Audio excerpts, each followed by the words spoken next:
gente ia pedir para você se apresentar, falar um pouco sobre esse projeto. Porque eu estou fora da sala de aula já, então eu sou Tereza Miriam, a Avenida Zamira. Eu fui professora da Rede Municipal de Campinas. Durante 29 anos eu trabalhei dentro da secretaria. E esse trabalho é fruto da minha sala de aula. Eu trabalhei como pré-escola, embora eu tenha feito biologia. Esse trabalho dentro da minha sala de aula aconteceu até os anos 90. Aí eu saí para ser vice-diretora, orientadora pedagógica da rede municipal. E em 2004 eu fui convidada para participar do programa de educação ambiental da Secretaria de Educação.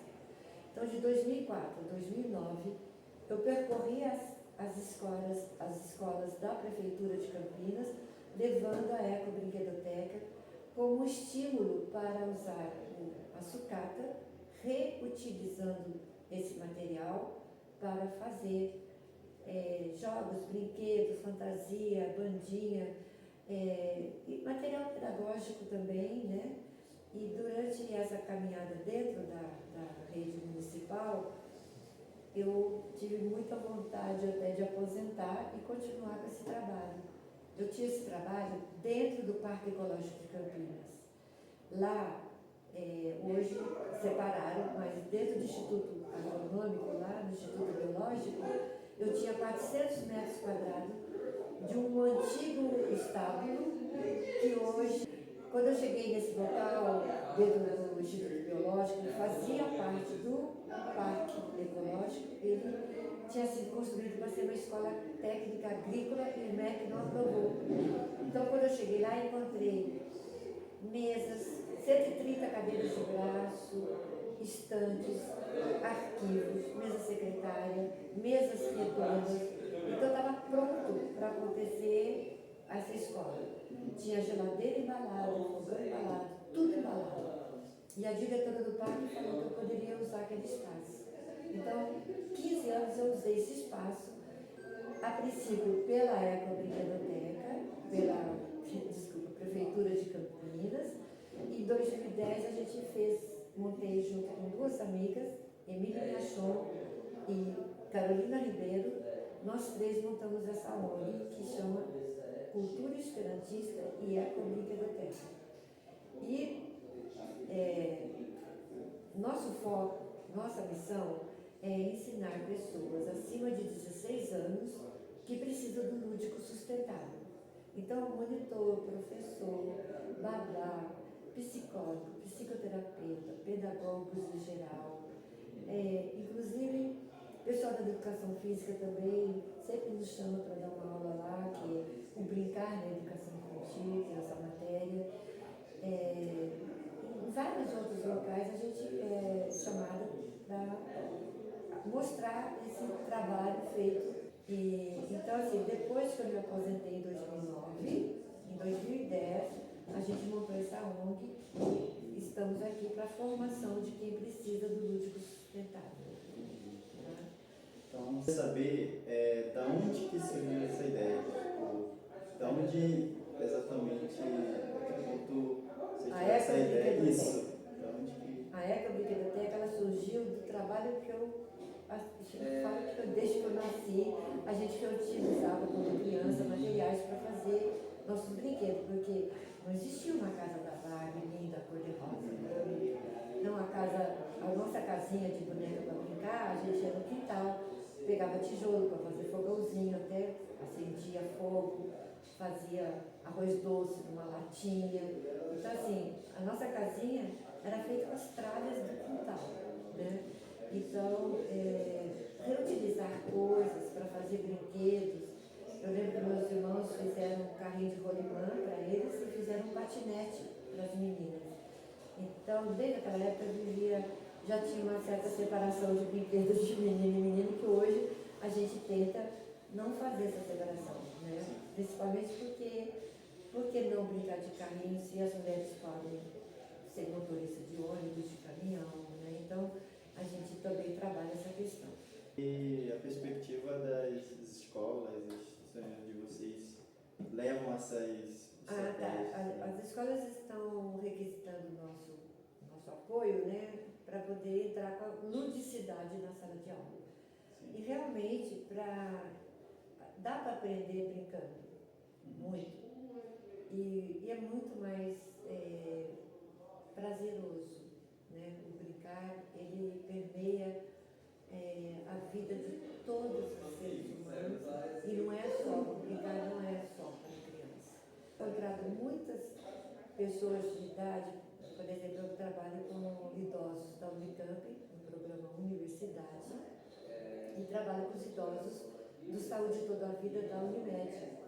E várias senhoras ali para os 80 anos querendo aprender xadrez.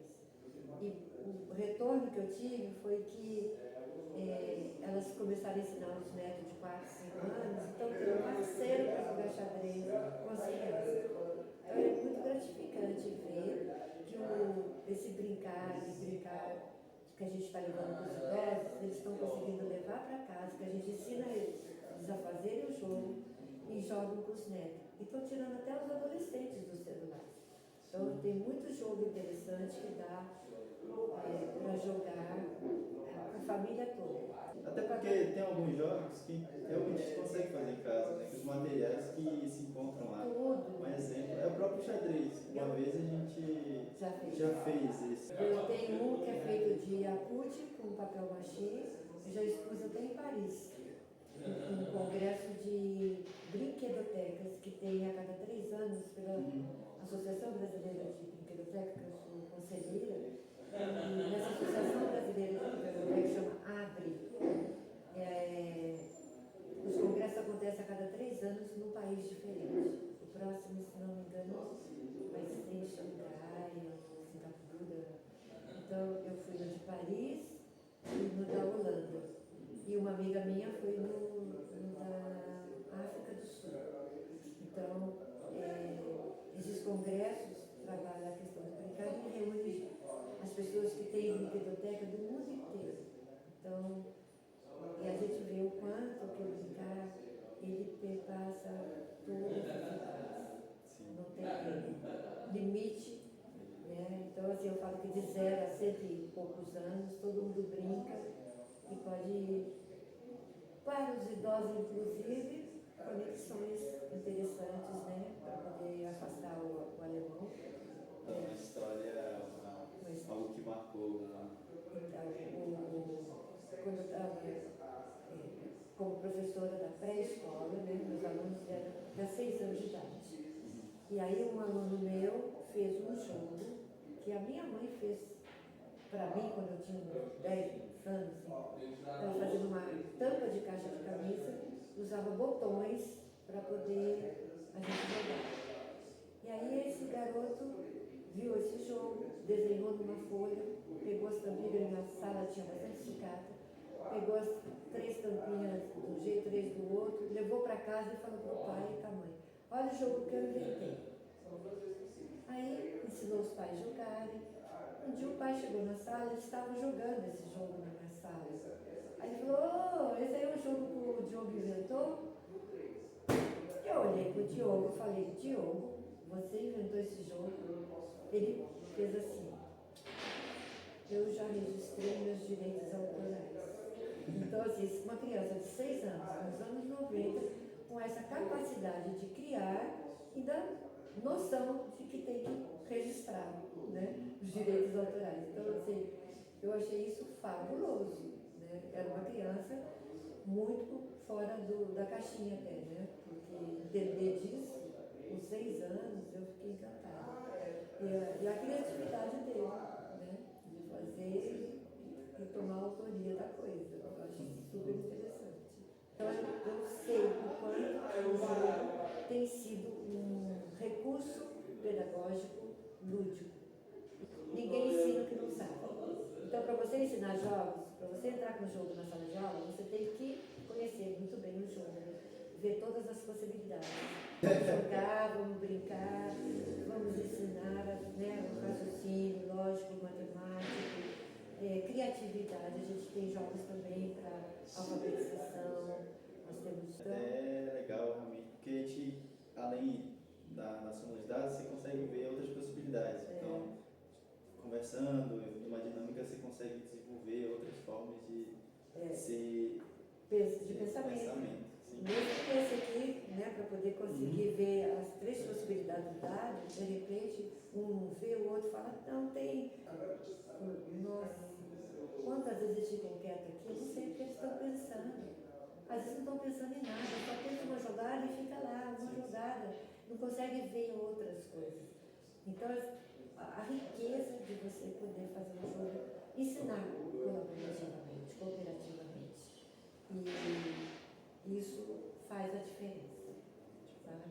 Acho que essa experiência de jogos cooperativos, eu fiz um curso de jogos cooperativos com o Fábio Broto, que é ele que iniciou a questão dos jogos cooperativos no Brasil. É muito interessante. Hoje ele não está mais em jogos de mesa. Eu tenho um jogo que chama, que é ao contrário da War. War é a guerra, a destruição do mundo. Esse é o contrário, é a construção, é a preservação do mundo. E acho que para encerrar, que você fale um pouco sobre o sistema educacional atual. Eu não estou em sala de aula, né? Já saí da sala de aula nos anos 90, mas eu convivo com professores, tanto de escola particular quanto de escola pública. Eu sei que na escola pública as professoras estão muito desanimadas por causa do sistema que está assim, só faltou acho que colocar um chip no professor para poder saber o horário que ele está ligado no sistema. As crianças têm que fazer aquela quantidade de exercícios. Então, assim, é muito fechado. Os professores estão sem chance. Por exemplo, eu acredito muito que um fato que acontece na sala, de repente precisa ter uma discussão maior, um entendimento melhor, tanto do lado das crianças quanto do lado do professor. Esse espaço está sendo engolido, e pelo que eu estou sabendo, né? Da escola particular eu não sei muito não, porque cada escola particular tem um sistema, né? Então tem umas que são mais tradicionais, outras que são mais construtivistas, né? Então, sim, essa parte eu não estou sabendo. Mas eu sei que nós temos que melhorar esse ensino, porque não é só resultado, porque me parece que o sistema exige resultado para poder dizer que está indo, as crianças estão indo bem. E estão sendo aprovadas sem saber ler. Eu não sei, eu não vou falar muito não, por conta de que é um assunto muito polêmico. Né? Então, eu reservo aqui dizendo que a angústia dos professores atualmente está muito grande. Temos que melhorar. Sim. É isso, eu acho. Obrigado. Valeu. Obrigado por ter participado, topado da ideia de conversar, bater esse papo. E tem na porta os horários, né? E tem um QR Code que você pode apresentar nas entrevistas, que é a nossa apostila, que estamos com quase 100 jogos de mesa e tabuleiro, e todos feitos com sucata. Tá? Fique à vontade para poder usar. E qualquer dúvida pode ligar para o Alexandre ou para mim. A gente também ensina online. Tá? Liga com vídeo, a gente ensina a jogar.